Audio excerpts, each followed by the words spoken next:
Se me ocurrían varias cosas cuando estuvieron hablando, que todos hicieron hincapié en el hecho de que hay un denominador común en lo que dijeron los tres, que es la cultura como el espacio de lo diferente, como el espacio de la diversidad, como el espacio de lo múltiple. Y al mismo tiempo se me ocurría, qué difícil es ahora, porque no podemos pensar en dimensión de espacio público. Hay una especie de ocupamiento privado. Esta visión mercantil que vos acentuás es un Estado que no concibe más la pluralidad, digamos, lo que necesita una determinada comunidad o lo que no necesita, digamos. No hay una concepción de lo que puede ser construir un común. Y me acordé, Diana, mientras hablabas, de ese emblema del arte político que fue Tucumanare. Lo que fue Tucumanare no se puede creer, es un compromiso artístico ya directamente que se convirtió en sociología. Pues se hizo una investigación sobre el hambre en Tucumán después de que Onganía cerró Los Ingenios en el 66, y se hizo una exposición en la CGT de Rosario que no pudo llegar a Buenos Aires. Quienes formaron parte dejaron el arte o directamente fueron a la lucha armada y fue un compromiso verdaderamente artístico que culminó como si fuera una autodestrucción, pero tuvo un carácter de investigación emblemático tan fuerte que, bueno, es una pena que no se lo recuerde un poco más, me parece importantísimo. ¿Pensaron en la medida cabal?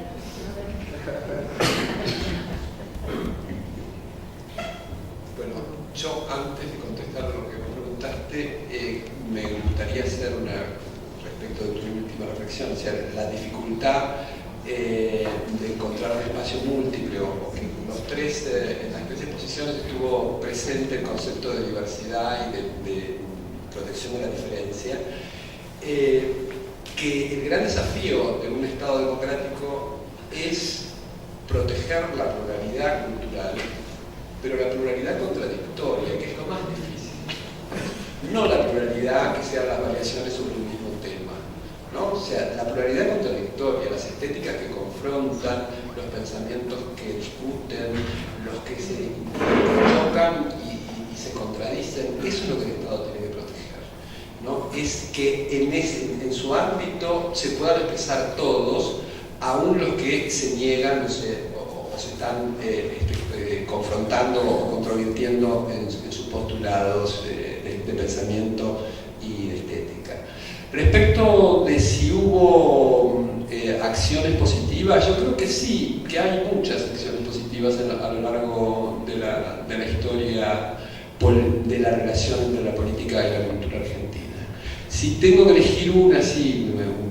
hacer una reflexión demasiado profunda, creo que la creación del Fondo Nacional de las Artes es un hecho, además de una absoluta originalidad, por el modo en que se construye el Fondo Nacional de las Artes. El Fondo Nacional de las Artes fue pedido por Kennedy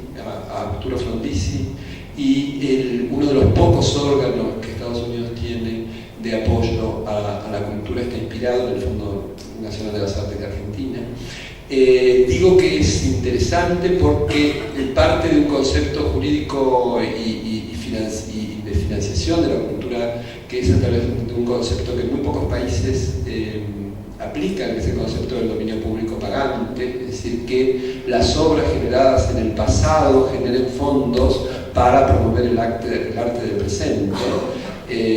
Se instituye, como su nombre lo dice, como fondo, ¿sí? Entonces verdaderamente hay una distribución de bienes, y por lo tanto la persona que preside el Fondo Nacional de las Artes se le obliga por la ley vigente, la ley que crea, el decreto ley que creó el Fondo Nacional, tener experiencia en el ámbito financiero y bancario, y es un organismo que además de su creación en 1958 hasta el presente fue de los organismos menos cuestionados por el mundo de las artes y por la opinión pública. No se registra casi ningún incidente público respecto de la administración, respecto de la pluralidad en la cual el fondo manejó y distribuyó sus escasos fondos, porque cada vez lo dejan más ahogado, y en realidad un cuestionamiento, más allá de que podemos advertir o no. O sea, me parece que esa creación, y luego se puede hacer un análisis, me parece que la creación de ese organismo es un hecho interesante dentro de la política, es original, marcó un rumbo y generó un pensamiento. Hubo un pensamiento conceptual interesante que permitió que las artes plásticas, la música y sobre todo aquellas expresiones artísticas que no tienen formatos industriales claros que lo soporten, pudieran tener el apoyo del Estado. O sea que creo que ese hecho es un hecho remarcable. Te quería decir que, perdón, no me refería a Tucumán Arte,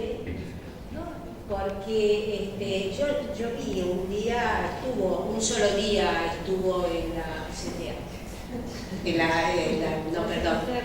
la CGT de los argentinos acá. Pero no me referí porque en realidad después desapareció, fue un hecho, vos lo dijiste bien, después se dedicaron los artistas a otra cosa. Lo que pasa es que tuvo mucha repercusión, sigue teniendo mucha repercusión como única, digamos, acción emblemática de los artistas plásticos o de los artistas visuales, y en realidad hubo muchísimas otras que yo traté de enumerar y que han pasado después sin ningún tipo de consideración en los medios, etc. Pero sí, Tucumán Arte fue un despertar importante de los artistas visuales. Hay un rol que delegamos en el Estado, y el Estado es una cosa demasiado abstracta y deberíamos saber más claramente a quién se lo delegamos cuando se lo delegamos en el Estado. Lo que quiero decir es, al Estado le delegamos que asigna recursos a ciertas formas de creación artística y de circulación de productos culturales no dominantes o no hegemónicos. Yo hacía una gran alabanza y elogio de los bibliotecarios del interior comprando en la Feria del Libro. Lo que hay que dejar claro es que lo que más compran son los bestsellers masivos que están de moda. Y hay que hacer un trabajo para que, quiero decir, sin un gesto elitista, sin un gesto autoritario con buenas intenciones, hay que tratar de ver qué significa la diversidad cuando se transfiere el poder, como se debe hacer, a quien es el usuario del bien cultural, pero que en esa transferencia no se haga una cesión de la responsabilidad para que existan formas de aproximación a estéticas críticas, estéticas minoritarias, estéticas de ruptura, etc. Y hay un problema y no es claro cómo se resuelve esto, quiero decir, porque finalmente tiene que ser la sociedad civil la que lo resuelva al crear los usuarios, y es raro decir usuarios, pero los practicantes del consumo de arte, me gusta decir practicantes del consumo, porque quiero decir, tiene que haber una cosa activa en la relación con los lenguajes. La sociedad tiene que crearlo, pero es un camino muy azaroso, porque las culturas dominantes son muy poderosas y achatan mucho. En relación con las instituciones, yo soy más obediente, como Gabriel había dicho en los últimos 30 años, yo estaba pensando en los últimos 30 años. Como él dijo, el Fondo Nacional de las Artes, yo digo, entonces la CONAVIT, efectivamente, que es un modelo sarmientino y es un modelo extraordinario que ha sido muy observado desde afuera y muy observado desde la posteridad a su construcción, y ha perdurado, a pesar de todo, de una forma bastante degradada, porque hay que visitar las bibliotecas populares para entender que ha asociado la idea de lo popular con la idea de lo pobre, y la idea de lo pobre con la idea de lo abandonado, y entonces, digo, ha habido este corrimiento semántico que es un poco complicado, lo que es el corrimiento semántico del siglo XX y del XXI en Argentina. Pero también pensar en la Conavip me hace reflexionar ahora y ustedes. Comisión Nacional Protectora de Bibliotecas Populares era un organismo autárquico del Estado Nacional cuya función era la protección de las bibliotecas populares. Es decir, se reconocía que la biblioteca, como lo era en su origen Argentina, era un producto comunitario, que podía ser de un pueblo del campo o de los italianos, era de la comunidad italiana, era un hecho, para decirlo en términos que no son técnicamente, pero un hecho autogestivo. Y el Estado reconocía el valor público de este hecho autogestivo y estructuraba mecanismos y recursos para proteger y hacerlos prosperar.